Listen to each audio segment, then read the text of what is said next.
Bon, voilà. Comme vous avez pu le voir sur le titre de cette vidéo, je me suis fait cambrioler Little School.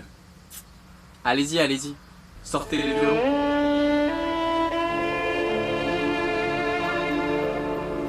Bon, deux petites informations avant de commencer cette vidéo. Et voilà, dans ce qui a été volé, il y a ma caméra. C'est pour ça que là, je tourne avec mon téléphone. Et aussi, cet épisode n'est pas chronologique dans l'aventure. Donc on reprendra l'aventure un peu après. Ça va reprendre, mais là, je m'occupe de ça, quoi. Et vu que c'est un jour de deuil, le générique sera en noir et blanc. Tel un drapeau en berne. Hi, moi c'est Théodore. Je fais un road trip de 2 ans à travers l'Europe avec Little School, mon camping-car réaménagé. Je te propose de partir avec moi dans cette grande aventure. Pour découvrir la vie en van, les galères et les joies sur les routes de notre chère petite terre. Trouver les meilleurs spots, explorer les plus beaux lieux et les plus insolites. Et bien sûr, apprendre sur le monde qui nous entoure. Alors si tu veux venir avec moi dans ce grand voyage, abonne-toi et partage, pour le meilleur et pour le pire. Et moi je te dis bienvenue dans un nouvel épisode de Liacide le renard.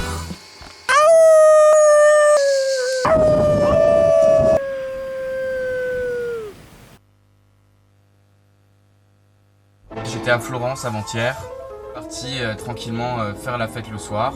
Et là j'ai trouvé la porte de Little School qui était comme ça en fait. Parce que ma porte elle est en deux parties. Il y a la partie haute et la partie basse. Ils ont utilisé la faiblesse en fait de la partie basse pour l'ouvrir au pied de biche. Et voilà, donc au final, résultat des courses, ils m'ont volé ma guitare, ma caméra, batterie portable, sac que j'utilise la journée d'habitude et mes lunettes de soleil aussi. Donc vos doudous sont là. J'ai quand même de la chance dans mon malheur parce que je suis tombé sur une belle bande de tocards.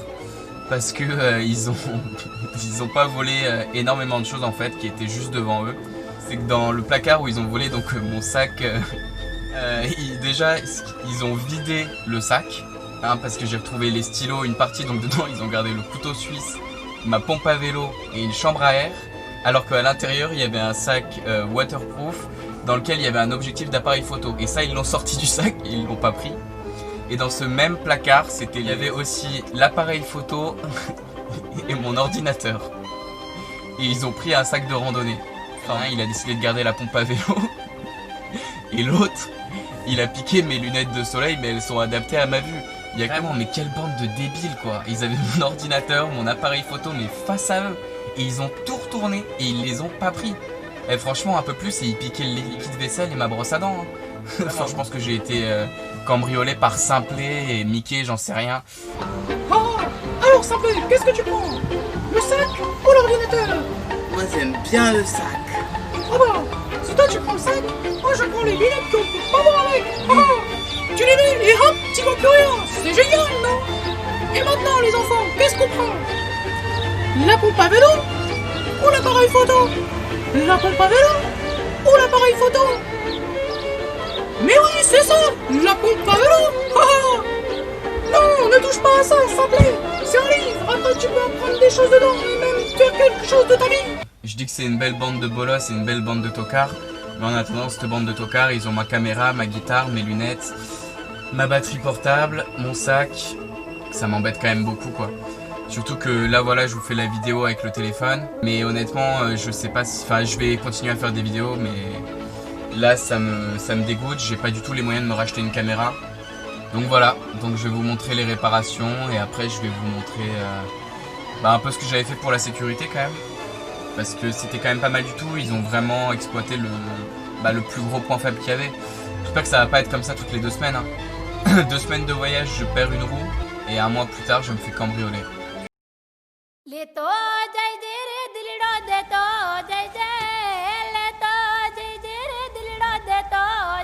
Bon bah du coup ce qu'on va faire c'est qu'on va prendre les 2 charnières qui restent pour les mettre sur la porte du bas.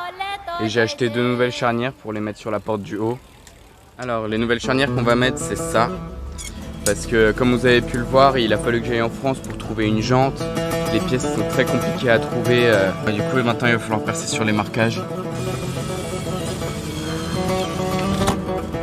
Donc en gros ce qu'on va faire c'est qu'on va mettre ça, tac, une rondelle, un premier boulon un deuxième boulon, ce qui fait que si quelqu'un vient dévisser ici, ça va tourner dans le vide. Maintenant que c'est serré, on vient mettre le double écrou qui va permettre de bloquer tout ça. Donc ça donne ça. Bon, maintenant que vous savez ce qui s'est passé avec Little School est réparé, on va parler un peu de sécurité. À la base, je voulais en parler directement dans la vidéo où j'allais vous présenter Little School. Sauf que là, je trouve que le sujet s'y prête assez bien. Donc déjà, au niveau de l'habitacle, moi, il faut savoir que simplement pour démarrer le camping-car, j'ai un code. Donc il faut rentrer ce code, sinon ça bloque le camping-car et il est impossible de le démarrer. Je bloque l'avant du camping-car avec des chaînes. Donc c'est une chaîne qui vient bloquer les deux portières, donc c'est impossible de les ouvrir, et qui en plus vient encercler le volant, ce qui fait qu'on peut pas tourner le volant. Il est possible de faire le même système que ce que j'ai fait, donc bloquer vos portières avec vos ceintures de sécurité. Vous les tirez à fond, vous les faites passer dans la coudoir et vous venez les clipser. J'ai laissé l'ancien système d'alarme, donc qui est hors fonctionnement, mais qui peut éventuellement dissuader quelqu'un qui s'y connaît un petit peu de casser une vitre. Ensuite, au niveau de la porte, quand je suis à l'intérieur, donc j'ai le loquet du haut que je peux fermer, et j'ai aussi deux petits loquets en bas. Et à l'extérieur, donc avant j'avais mon verrou de base sur la porte, plus un loquet en haut. J'ai rajouté maintenant aussi un cadenas sur la porte du bas. Autre petite astuce, moi je vais le faire à l'avenir quand je vais laisser le camping-car. J'ai des guirlandes en fait, je les laisserai allumer. Donc ça fonctionne à pile, ce qui fait que ça m'évitera de vider mes batteries et en même temps il y aura quand même une lumière à l'intérieur. Donc moi je trouvais que c'était quand même assez bien protégé, mais ça n'a pas suffi et dans tous les cas vraiment, si quelqu'un veut vraiment te voler, il y arrivera de toute manière, que ce soit dans une maison, dans un véhicule, c'est plus simple dans un véhicule, mais quelqu'un qui a réellement décidé de voler pourra pénétrer. Même par exemple, j'ai changé les verrous pour la porte pour tester que tout fonctionne bien, et j'ai fait la connerie de fermer les verrous et de laisser mes clés à l'intérieur. Et j'avais qu'une seule fenêtre qui était ouverte, c'était la fenêtre de ma cuisine. Honnêtement, je pense que c'est avec le stress ou je sais pas, mais j'ai réussi à grimper et à passer par la fenêtre de la cuisine. Donc voilà, mais ça veut dire que quelqu'un qui est pas très grand comme moi, qui est assez fin, peut aussi éventuellement passer. Donc ce qu'on peut faire, c'est ralentir. Donc moi j'ai essayé de ralentir au maximum. J'espère que ce nouveau cadenas sur la porte du bas sera suffisamment dissuasif. Là je viens de trouver du coup des nouvelles cachettes, tout simplement. Donc pour mon appareil photo, l'objectif et l'ordinateur. Et voilà, et donc ils sont à mon avis bien mieux. J'aurais pu y penser avant, maintenant c'est trop tard. J'ai une super nouvelle, vu que dans un mois c'est mon anniversaire et que j'ai une famille trop géniale et trop adorable, je vais avoir une nouvelle caméra. 10 millions de merci, 10 millions de bisous d'Italie.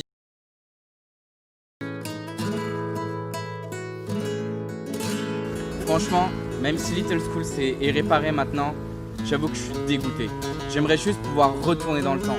Même pas pour retourner le soir où je me suis fait cambrioler par cette bande de bras cassés. Non, je retournerais beaucoup plus longtemps en avant, quand j'avais 7 ans mon pote. Et ouais, j'irais me voir et je me dirais, attends, t'es sûr que tu veux faire de la guitare ? Tu vas en faire pendant 8 ans, ça va te saouler, tu vas arrêter d'en faire et quand tu vas vouloir t'y remettre, tu vas te la faire voler. Fais plutôt des sports de combat, ça te servira toute ta vie et ce serait hyper stylé. Et après, j'irai me voir dans toutes les périodes où j'ai rien fait de ma vie. J'irai dans les montagnes et j'irai voir tous les éleveurs pour les convaincre que les ours, c'est pas une mauvaise chose. Et que c'est plein de temps, ils seraient tous convaincus. Les ours seraient réintroduits en France et il y aurait plus de guerre entre ours et anti-ours. Et le roi des ours, il serait tellement content qu'il viendrait me voir en personne et il me dirait « Putain mec, franchement, merci. Grâce à toi, on est tranquille en France. Et si un jour t'as besoin, nous on est là. » Mais je lui dirais « Tu sais, moi je fais pas ça pour que vous me rendiez quelque chose en échange. C'est juste que cette guerre débile, elle me saoule alors, voilà. » Et puis je lui dirais « Mais tu sais, je le garde quand même dans un coin de la tête. On se ferait un câlin et je ferai un dernier saut dans le temps. J'irai me voir juste avant de démissionner parce que j'ai démissionné 2 semaines avant le début du confinement. Je suis parti 4 jours en voyage et je suis rentré chez moi. Alors que j'aurais pu ne pas démissionner, travailler pendant encore 2 semaines et toucher 3 mois de chômage partiel. Ok, vous allez me dire cette technique elle est pas cool, mais franchement, si j'avais pu mettre un peu plus de sous de côté, ça aurait quand même été à mon avantage. Et là, je reviendrai au soir où je me suis fait cambrioler. Sauf que je rajouterai pas de cadenas sur la porte. J'irai me garer au même endroit. La seule chose que je ferais, c'est que je prendrais ma caméra et ma batterie portable avec moi. Pas qu'ils me les volent. Et vu que j'ai pas fait de guitare, ils pourraient pas me voler ma guitare. Boum. Et on passerait ma soirée au calme. Et au moment où eux, ils arriveraient pour mettre le pied de biche sur la porte, là, il y aurait 3 ours qui débarqueraient et qui les encercleraient. Parce que ouais, mon gars, je Je vous ai dit que je le garderais dans un coin de la tête. Du coup, ils auraient tellement peur qu'ils s'évanouiraient et les ours, ils les empêcheraient de s'échapper. Et ensuite, moi je reviendrai de ma soirée bien tranquillement et je les réveillerai en leur pissant dessus. Ok, c'est dégueulasse, je suis d'accord. Mais franchement, quand tu voles quelqu'un, c'est soit par nécessité, soit parce que t'es un connard. Mais si ça avait été par nécessité, ils m'auraient piqué mes courgettes, mes carottes et mon riz. Alors ouais, je leur pisse dessus. Et ensuite, vous savez quoi? Eh bien, je leur casserai la gueule au ralenti et en noir et blanc. Attendez, quoi? Mais ça fait 5 minutes que je suis en train de vous parler de remonter dans le temps pour être pote avec des ours. Alors vous m'excuserez, mais être choqué pour le ralenti et le noir et blanc, voilà, c'est un peu moyen. Mais bon, peu importe, on reprend le délire. Et du coup, je leur casserai la gueule au ralenti en noir et blanc. Et vu que j'aurais fait 16 ans de sport de combat, eh ben, je serais trop fort. Et que plus, vu que c'est une équipe de bras cassés, eh ben, je leur casserai les 2 bras. Après, je ferai un check aux ours. Et ensuite, vu que je suis quelqu'un de pas trop méchant, ben, j'irai les voir à l'hôpital. Et je leur expliquerai que c'est pas bien de voler.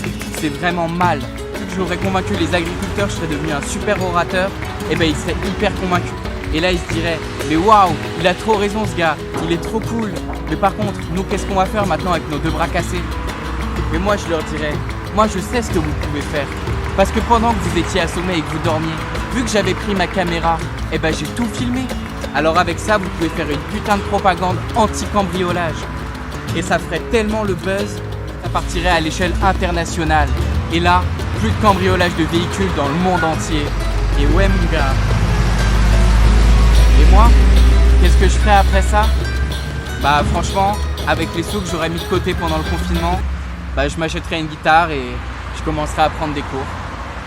Tchou.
Peut-être que je remonterai aussi un mois en avant pour resserrer les boulons de ma roue avant de la perdre.